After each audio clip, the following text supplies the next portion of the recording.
Hello, everyone, and welcome to Kings of Fantasy Football Podcast. I'm your co host, Pablo, and here's my co host. Leo. So, on this week's episode, we're totally going to do 360 or 180 or whatever you want to call it. So, this week's episode is going to have nothing to do with fantasy football.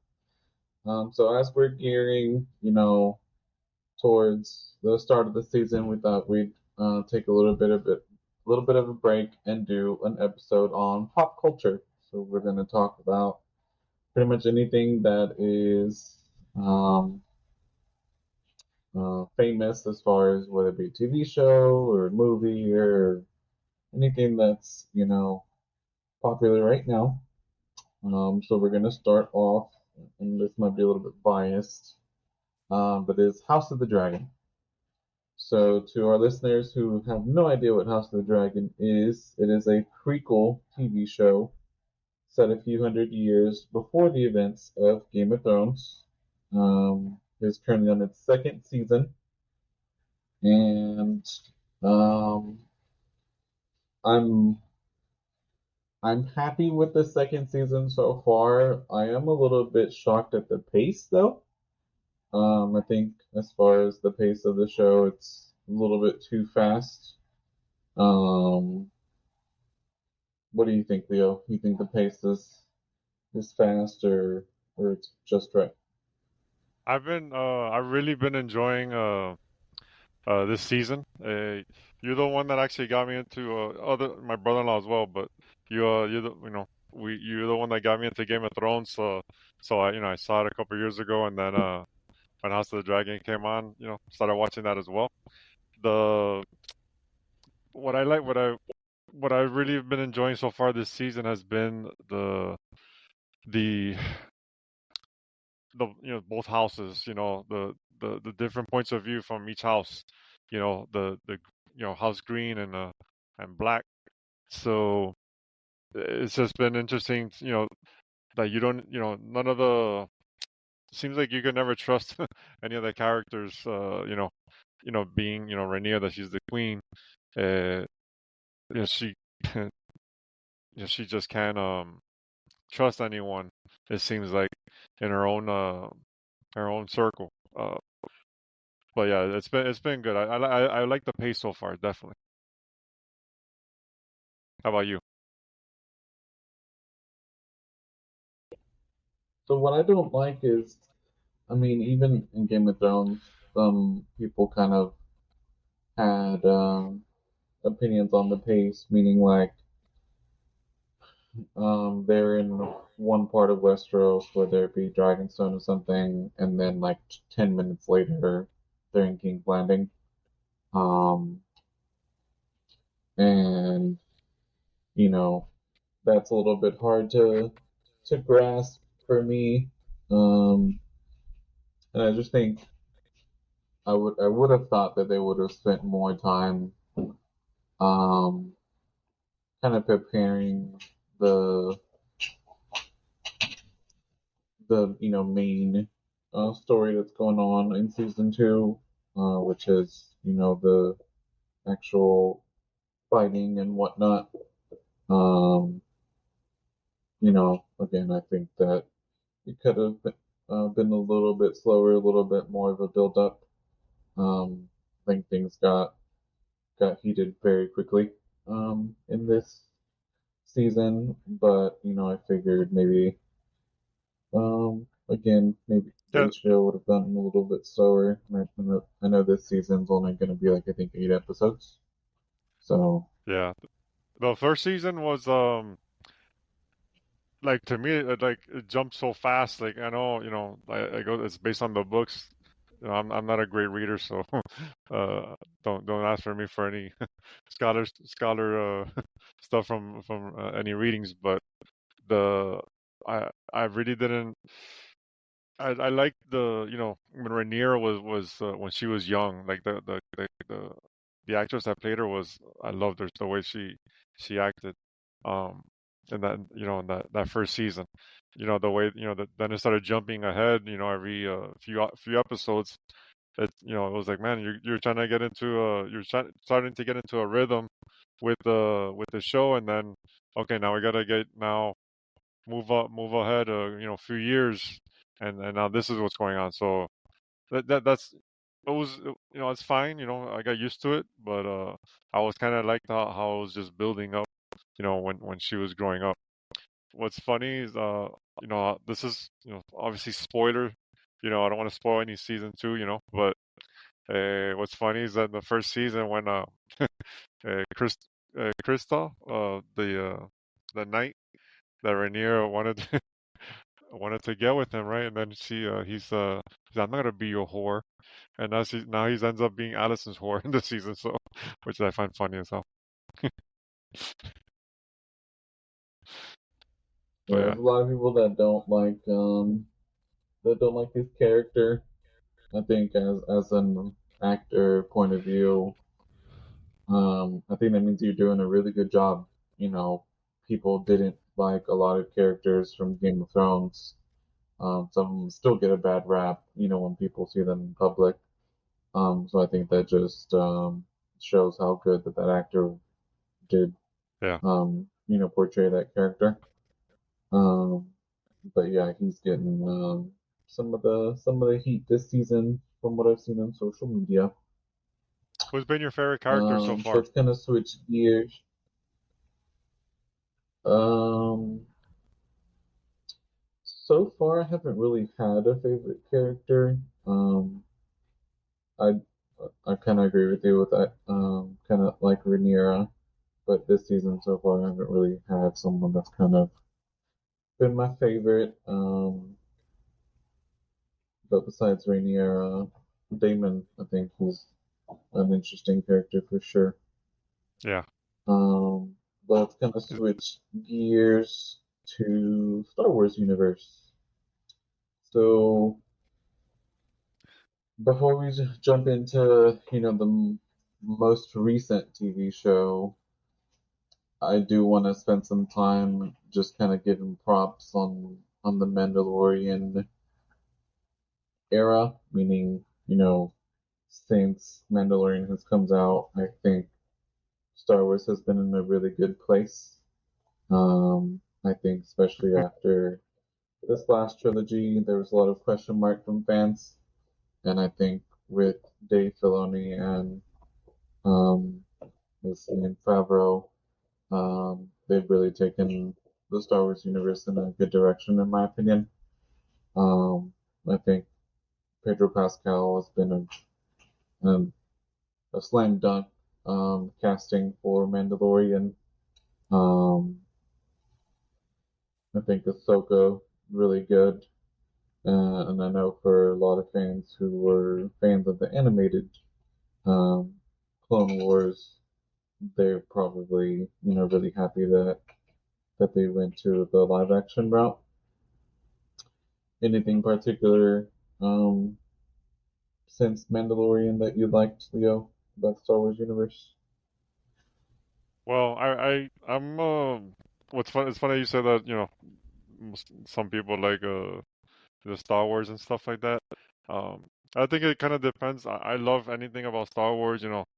Uh I come from a time from 1980, because I'm pretty old already. So, but there was a time from 1983 that there was no movies, no shows, no nothing until until 99 when the Phantom Menace came out. So it was a long time between anything. So for us to, I consider us, as Star Wars fans, lucky to have all this different types of media now. The obviously the books, with the High Republic, the shows, all the live action shows has been great. You know, some are better than others. It's that's how it is. I know there's a lot of been with the new show, The Acolyte, has been kind of abrasive a little bit between some of the fans. Some fans hate it, some love it. To me, I, you know, I don't take Star Wars so serious. Some people take it way too seriously. For me, I just I just like it as an escape, from our everyday life, living, in a galaxy far, far away. Eh, in terms of the Mandalorians, since the Mandalorians come out, to me it's been a great bridge between the the original trilogy to the sequels. There was like a big gap of like 35 years in between. So it's been nice to visit that era of Star Wars. A lot of it would have been nice, like I said, all those years back to see Luke Skywalker in his prime. You know, just being a Jedi. Well, how was that time? It would have been nice to see. So at least we saw him do a couple cameos in the Book of Boba Fett and also in the Mandalorian. That last episode of season 2 of the Mandalorian is like to me one of the best episodes of any Star Wars show, hands down. When he came out at the end, he had like that Darth Vader rogue moment, that he just came and took care of all those those the dark troopers. So Mandalorian's been awesome. That first season, it was cool. It was mainly about him, and then now in the second season, they started bridging out. They started bringing in other, start tying it more to the lore of Star Wars. Back to the Clone Wars of Bo-Katan, Ahsoka, different things like that. So it's cool, that like I said, it's been a bridge that he's branching out, tying all the the prequels to the original trilogy, to the sequel trilogy. So it's been very enjoyable for sure.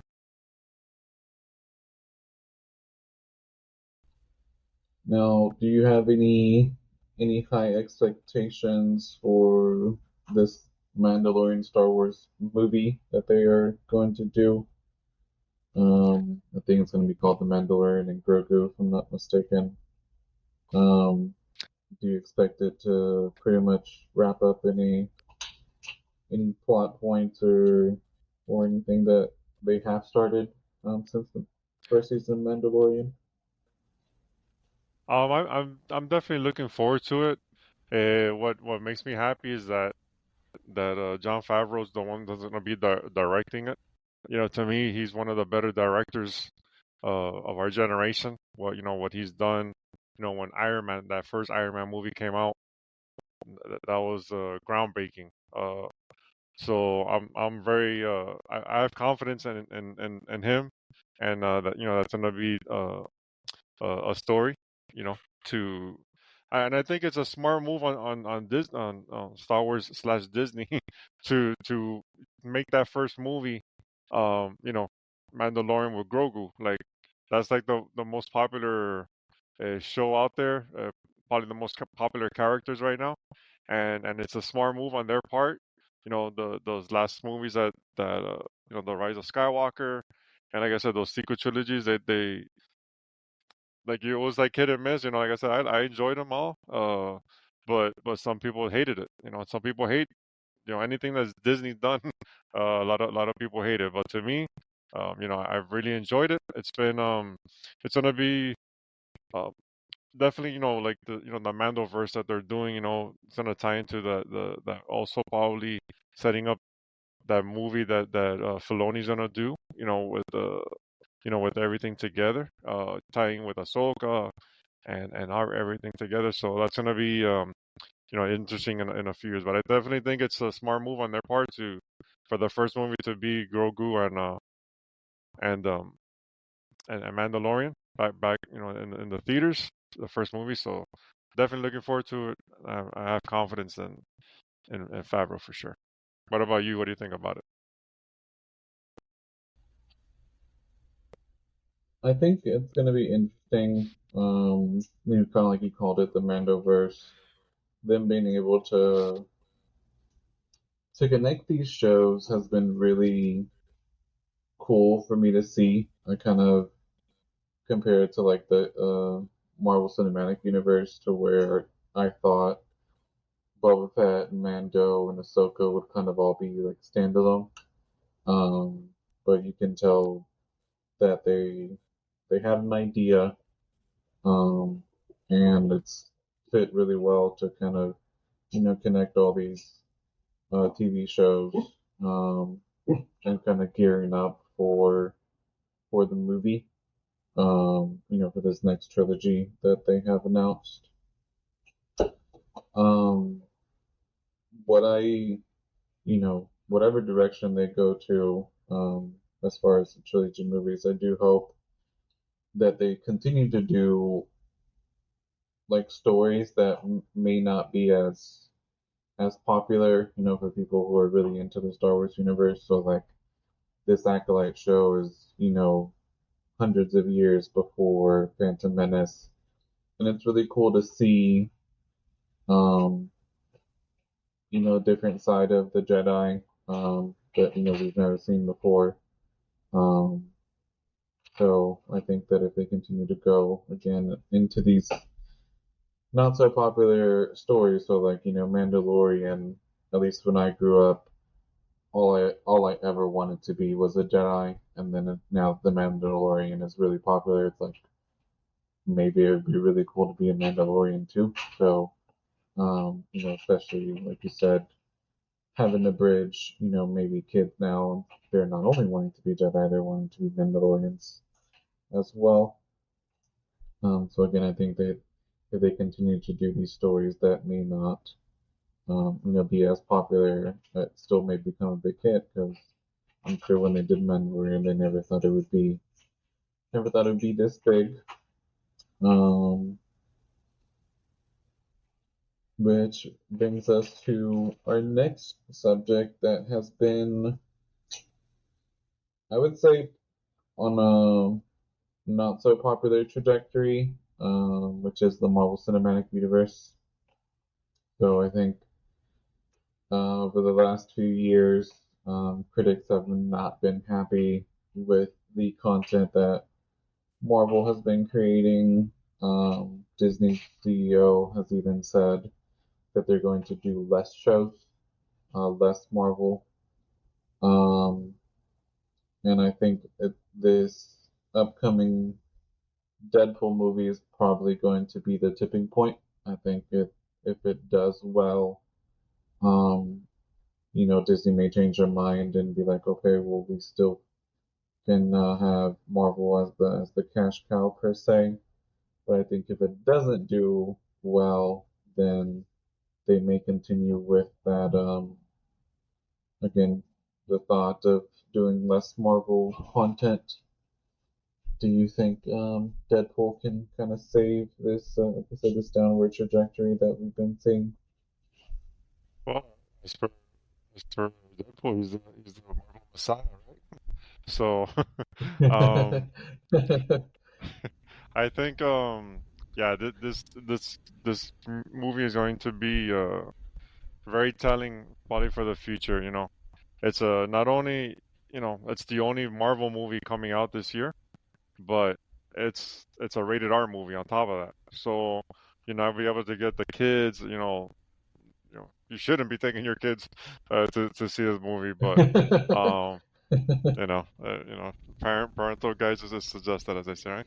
But I think to me, I'm so looking forward to this movie. The Wolverine is one of my favorite characters, other than Spider-Man. Spider-Man's my favorite superhero, and Wolverine is like a close second. So, and Deadpool, those first two movies that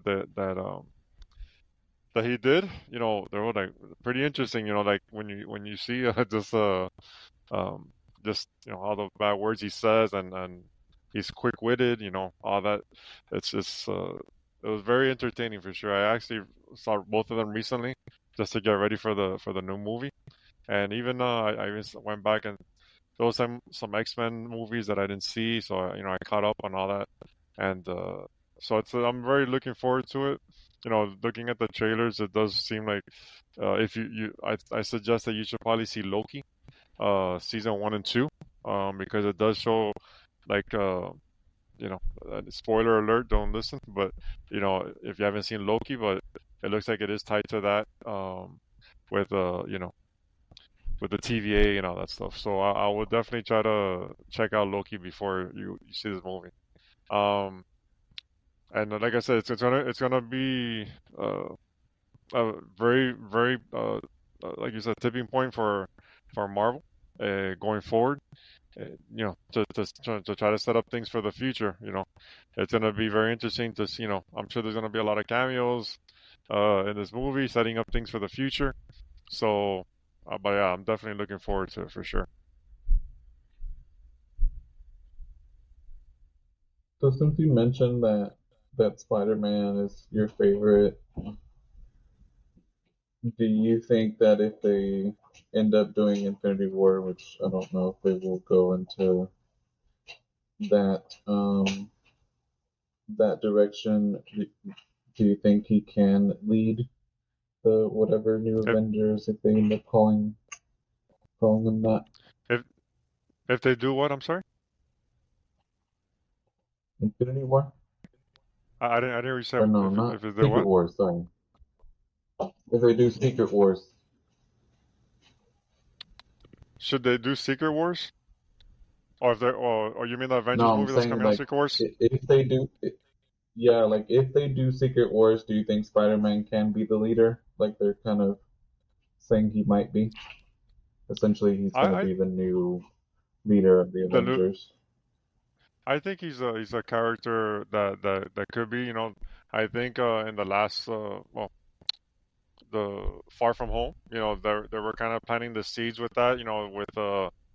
With Tony Stark leaving Peter Parker with the Spider-Man with the glasses with all the that controlled everything. So I think they started planting the seeds on that. He's just always been a person that wanted to wanted to be private.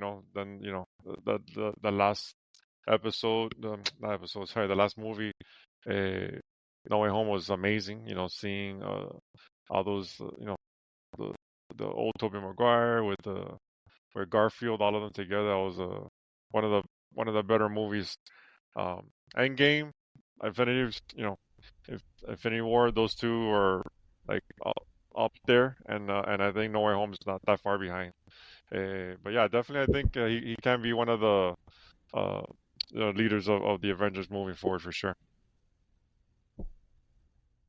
Now since you mentioned Toby and the other Spider-Mans, there are some rumors that they may do another Spider-Man with Toby, because of the I guess good reception of them being in the Spider-Man movie with what's his name? Spider-Man's actor's name, new one. Oh, Andrew Garfield and Tobey Oh Maguire, no, not Andrew. Scott Holland. Tom You mean Holland. the So Scott yeah, Holland? sorry. So That's okay. with Tom Holland's Tom Holland. Tom latest Holland. version, and he was they got a really good reception. So rumors are that they may do some other Spider-Man movies with Andrew and Toby, and I think you know that may be a good idea. Again, especially with Toby, because that was like what I grew up with. So seeing him again in a standalone, that would be cool. And I think this last Venom movie is going to be interesting. Um, I think ending his story with with a bang, should be good. Um, I think Tom Hardy has done a really good job as Venom. Yeah. Um, yeah. Do you think Venom's curtain call is gonna be good? I think so. I still need to see the second one. I haven't seen the second one yet. The first one was really good. That was pretty interesting. The I think he's done well, definitely as a Venom. Playing the character Venom. hopefully they tie a little bit more into the MCU with that. You know, he did do a cameo at the end of No Way Home. You know, so maybe that's something to look forward to, having maybe Peter Parker and you know, showing up there. So it should be interesting. It's definitely it's definitely gonna be better than Madam Web. I still have not seen Me either. Madam Web. Me I either. heard, not so good things about it. I think Yeah, I heard it's a train the wreck. actresses that they got all have talent. I just think that um, maybe just some of the choices as far as either director, writer kind of combination, Yeah, um, we kind of just didn't come together as they may have planned. yeah. Um, I do want to kind of throw in a curveball here. Did you know, and I only found this out because of TikTok, that Thanos's um, journey in the comics as far as the Infinity Stones was way different than what we saw on screen? No, I wasn't. I'm not too much into the comics, like reading them, so it's possible. Yeah, I'm sure. I was, you know, The what I know with the comics, you know, they get some ideas and obviously they elaborate things, but yeah, no, I don't know. It was really interesting as far as kind of seeing what he does in the comics versus what he does, what we saw. But that actually reminded me of something that has really bugged me, and I want to see, and I think I'll tell you all the time, but how have they not mentioned the Celestial sticking out of the ground for like how many things have we seen Marvel since then? And nothing has mentioned it. There's Yeah, not been one reference. the from the Eternals, you mean? Those Yeah, guys? like Yeah, it's just been chilling, sticking out of the earth, and nobody has gone to like test it. No breaking news. Like yeah, it's just yeah. I think what happened with Marvel is that they tried to they started going away, you know, from their bread and butter, you know the main the main characters, Spider-Man, Thor, Iron Man, and Hulk, even though Hulk hasn't had his own movie, he's always part of another movie, but they try to expand on certain things, and unfortunately that didn't work. Like that movie, The Eternals, I think probably would have helped like setting it up a little bit more, like maybe with maybe like a TV show to each, because there were like so many characters at one time. They try to cram everything into one movie, and I think it hurt it. Because it had some nice parts, whatever, but it was just too much at one and one movie to get through. Maybe they should have did in parts of it, or something like part one, part two. I don't know. It was just a lot to cram into a movie. So and then after that, it just a couple of the shows didn't. The Secret Invasions was bad. It was, I don't know what happened there. I do like some of the shows that they have come out. Like Loki was really good. I like Miss Marvel. She-Hulk was something different. Breaking the fourth yeah. wall and stuff Uh-huh. like that. But what I did like about the last movie I think that came out from Marvel was the Marvels. I thought it was pretty.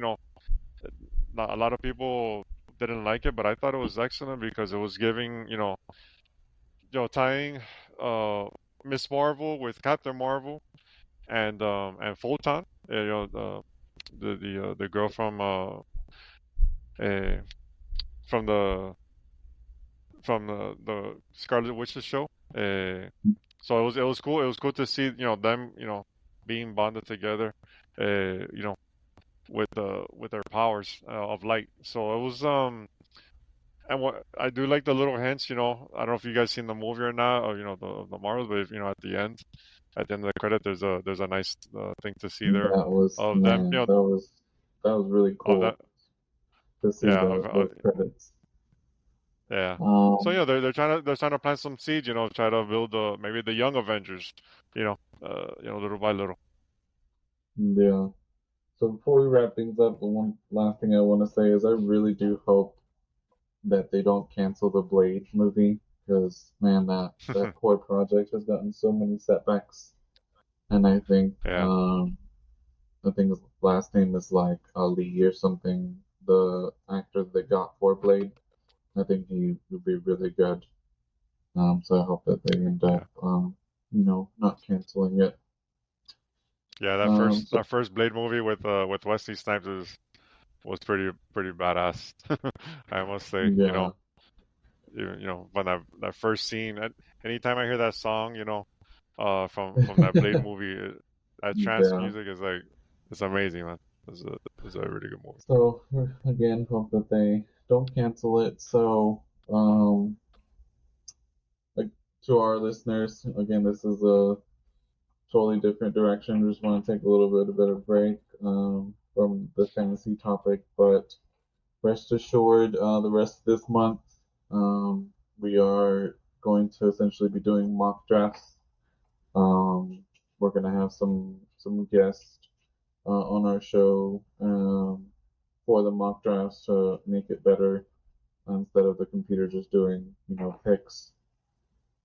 So for anyone who is interested in joining, feel free to reach out to us on X or leave a comment on YouTube, wherever you're.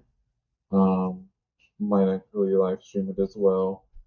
But that is going to be essentially our plans for the next few episodes. Hope you guys like this. Again, different direction of pop culture, and if we get some people listening to it, and you guys like it, and we made squeeze these types of episodes here and there. Um, Leo, any closing comments? Thank you guys for so much for listening. If you like the show, give us a follow, rate the show. It helps us with everyone. If you also have any questions of pulp culture or fantasy football, you can reach me on X at Smooth1074. And then right back at you, Pablo. Any closing words for you? Yeah, if you wanna again reach me on X as well, it's at ArtReaper, so ArchReapr. Recently started a fantasy football Discord as well, so I will start posting the link on my tweets. Other than that, again, thank you for tuning in, and see you next week. Peace.